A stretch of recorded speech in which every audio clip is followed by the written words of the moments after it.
Bonjour à tous, merci de nous retrouver pour une nouvelle émission de 100% Quintet après les vives émotions vécues en ce week-end du Prix de l'Arc de Triomphe. Eh bien, la pression redescend et nous serons ce mardi sur l'hippodrome de Chantilly pour un Quintet disputé dans la première épreuve du programme.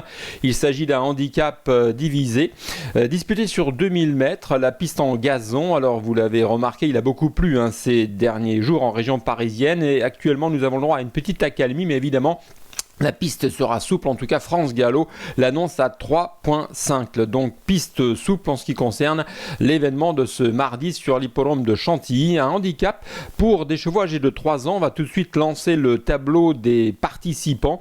Donc ce sont des 3 ans qui seront au départ de ce handicap avec pas moins de 16 concurrents. Alors évidemment, ces courses réservées aux 3 ans sont toujours assez difficiles car certains ont certes une petite expérience dans cette catégorie, mais d'autres sont en plein progrès sur la montante, en voie de préparation. Donc voilà, il faut savoir faire un mélange assez savant entre l'expérience et un éventuel potentiel. Le tableau des partants qui s'est donc affiché sous vos yeux avec, vous le voyez dans la première partie où vous l'avez vu, avec des brocs, des népalais, des height lady qui sont susceptibles de bien faire, et dans la deuxième partie du tableau des chances évidemment qui pourrait vous intéresser, surtout dans la catégorie des outsiders, à l'image de Villa Wagram ou encore de Noble Amber, sans oublier Full Flow, le numéro 16. Voilà donc pour le tableau des participants. Nous allons tout de suite attaquer le papier de ce quintet de mardi à Saint-Cloud.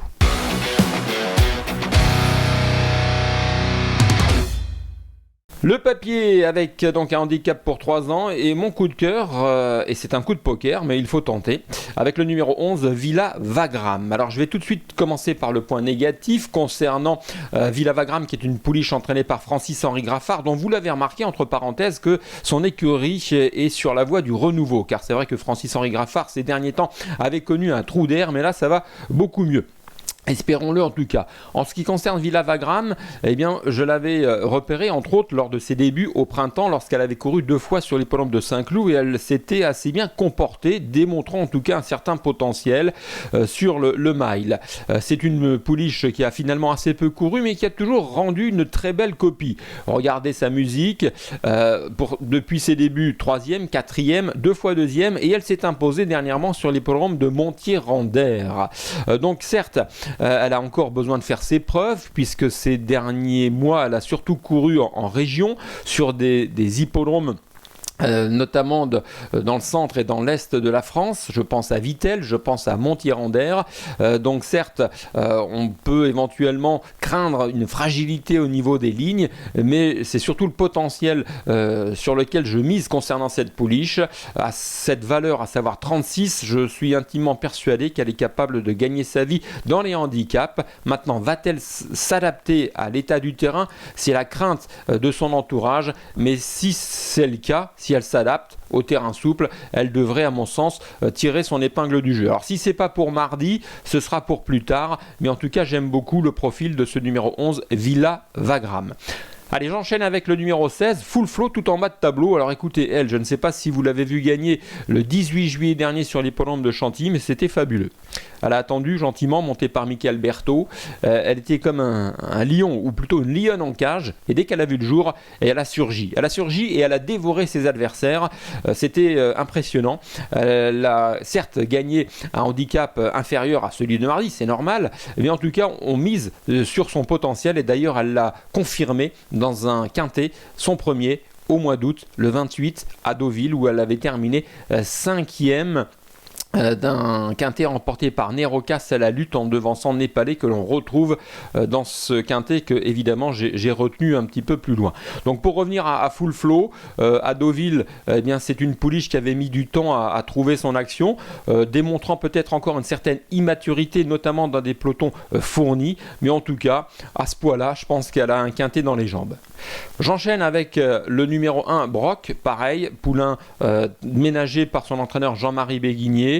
un poulain qui n'a pratiquement pas de fausses notes dans sa musique, un poulain qui avait remporté une course avec beaucoup de marge à Longchamp début mai, avant de confirmer dans les gros handicaps en terminant 3e à Saint-Cloud, puis à Dieppe début août à la 2e place, échouant de très peu face à Candy Time. En tout cas ce jour-là, on avait compris que ce broc, en dépit d'une pénalité pondérale suite à sa victoire du 6 mai à Longchamp, était encore capable d'en remporter un, et c'est surtout un gros handicap. Donc j'aime beaucoup, mais attention, le 14 dans les salles de départ, ce ne sera pas une sinécure comme d'autres concurrents tels que le numéro 3 Népalais, qui est mon cheval suivant.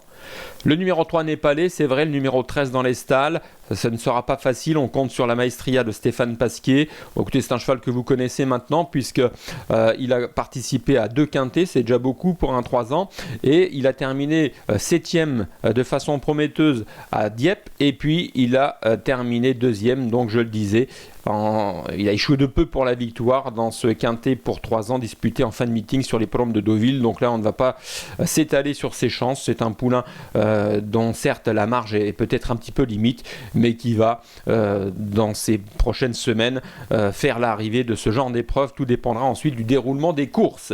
Mon 5e favori s'appelle White Lady. Vous la connaissez aussi, beaucoup d'expérience pour cette protégée de Jean-Philippe Dubois, associée à Maxime Guyon. Écoutez, elle a aussi une solide expérience dans les gros handicaps. Elle en a couru 5, 6e, 3e, 5e, 9e, puis 2e. Bon voilà, on sent qu'elle tourne autour du pot. Tout dépend également du déroulement de la course. Distance, terrain dans ses cordes. Corde dans les stalles numéro 1. Alors ça c'est bien, ça peut aussi être un piège, donc il faudra que tout se passe bien, mais c'est évidemment une lauréate en puissance, donc on peut hésiter entre ces 5 concurrentes que je viens de citer, Allez, j'enchaîne avec des chevaux qui me semblent détenir une bonne chance. Je pense au numéro 9, Ici Van Dessy.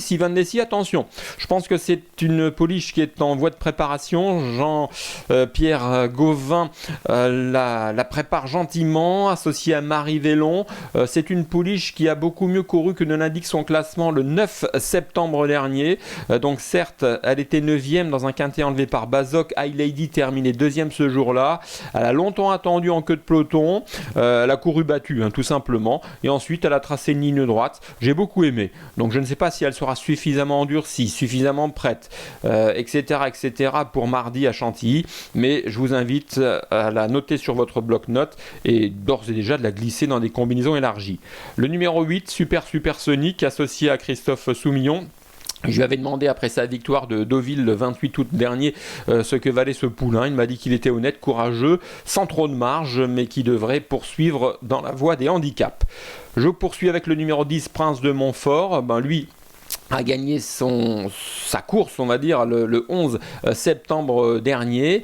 C'est un poulain également qui semble s'endurcir, perfectible encore, bon numéro de corde, associé à Christian Desmoureaux. Il a néanmoins été pénalisé de 3 kilos suite à son dernier succès. Sa marche est évidemment réduite, mais néanmoins, il devrait aussi connaître un bel avenir, on va dire, dans les handicaps.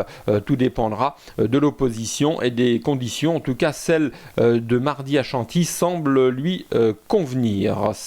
Il fait partie, à mon sens, des chances régulières de ce quintet. Voilà donc, on va tout de suite désormais passer aux outsiders. Alors mes outsiders s'appellent Valbassette, le numéro 4, entraîné par Fabrice Chappé. C'est un poulain honnête, 3e, 4e, 3e. Il a ouvert son palmarès cet été sur l'hippodrome de Vichy. Maintenant, j'attends de lui qu'il progresse parce que sa musique est bonne, mais les lignes, pour l'instant, ont besoin d'être fiabilisées. En dernier lieu, à Chantilly, c'était bien.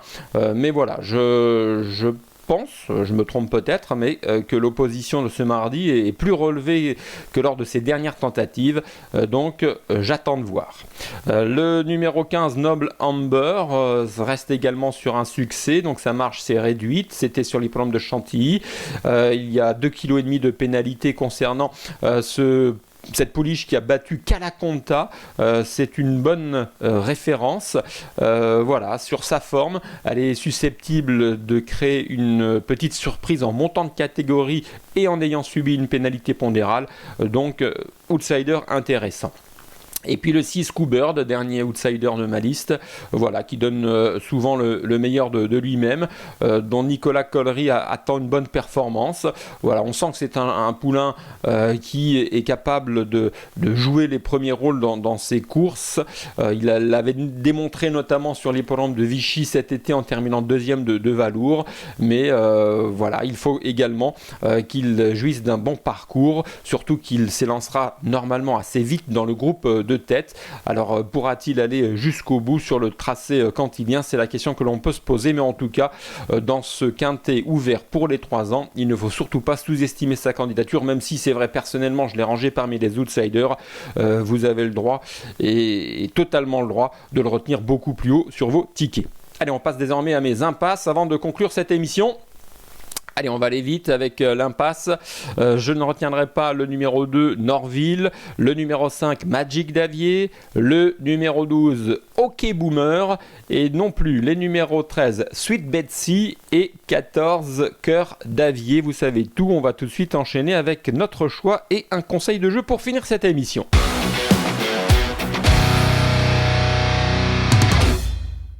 Mon choix pour le quintet de ce mardi à Chantilly avec le 11 Villa Wagram, coup de cœur et coup de poker à la fois. Si ça ne passe pas, retenez-la tout de même pour l'avenir. Le 16 Full Flow, à ce poids-là, ça me semble très bien. L'As, Brock, pas de marge en revanche, mais poulain qui pourrait peut-être gravir encore un, voire 2 échelons ces prochaines semaines, ces prochains mois. Il est pétri de qualité. Le 3 Népalais tourne autour du pot et le 7 Height Lady a beaucoup d'expérience. Donc 11, 16, As, 3, 7, mes 5 préférés pour ce quintet. Je termine avec un conseil de jeu au cours de cette réunion où je m'intéresserai à la 3e épreuve du programme. Et dans cette 3e épreuve du programme, il s'agit d'un Méden pour des poulains âgés de 2 ans. Je mise sur le numéro 3, Ayazark, entraîné par Adrien Foissier, qui n'a couru qu'à 2 reprises, mais à Saint-Cloud le 10 septembre dernier, il m'a vraiment tapé dans l'œil, comme bon nombre d'observateurs, après avoir attendu en queue de peloton. Et il a progressé en pleine piste et a fourni vraiment une très belle accélération finale. Et ce jour-là, le lot tout de même tenait la route, puisque Blue Boat s'imposait devant Dreamflight. Dreamflight s'est imposé le 1er octobre dernier, vendredi dernier, dans le prix Thomas Briand. Donc autant vous dire que cette ligne, certes perdante, est tout de même enrichissante concernant ce numéro 3 Ayazark mardi à Chantilly dans la 3e épreuve. Vous savez tout, merci de votre attention, merci de votre fidélité et vous nous retrouverez pour une nouvelle émission de 100% Quintet mercredi sur l'hippodrome d'Angers, réservé cette fois-ci aux trotteurs. Merci, bye bye et bon jeu à toutes et à tous.